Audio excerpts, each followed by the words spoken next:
Little cliff notes on type 1 versus type 2.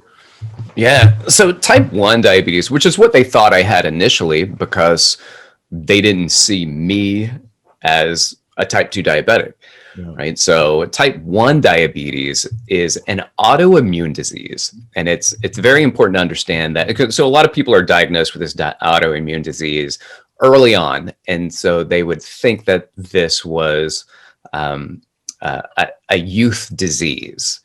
And I think you're right when you mention environmental factors. There are a lot of things that can add up to it, but autoimmune disease is when your body sees things, your immune system in your body sees other things in your body that are good things. They see them as bad things.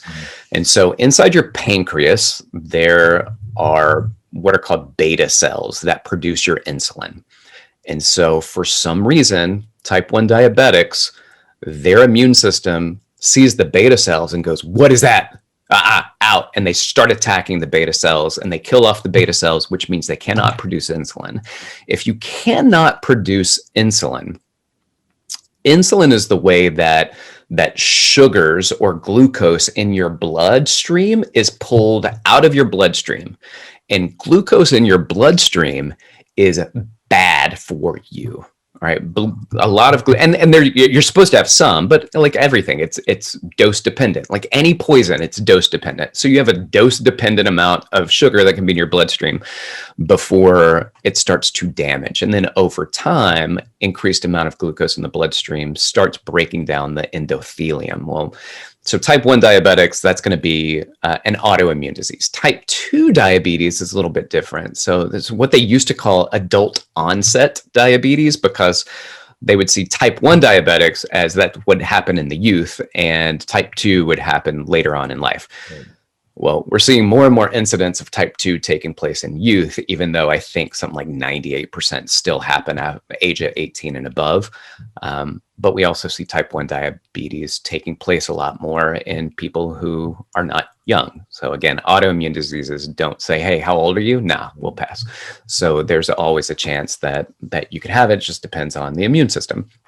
Type 2 diabetes is what's probably best referred to as insulin resistant diabetes. So your body's producing the insulin. The islets of Langerhans are producing it, which where the beta cells are. And the beta cells are producing the insulin. It goes into your body and it takes the sugars out of your bloodstream and it starts to store it inside your muscles.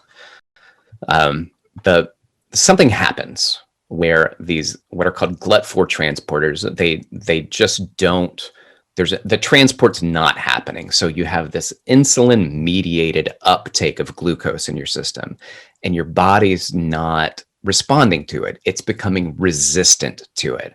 And so if you give insulin to type 2 diabetics, then that's enough insulin to overcome the resistance. Right. A lot of times it's not insulin. You don't need, people can take oral medications that are not insulin because their pancreas is still producing the insulin until it doesn't. And what happens is that through the pre-diabetic phase and into the diabetic phase, your blood glucose increases, so your pancreas will produce more insulin. And then that's good until resistance happens again. And then your pancreas produces more insulin to overcome it. And then the resistance happens again. And so this is why it's called a progressive disease.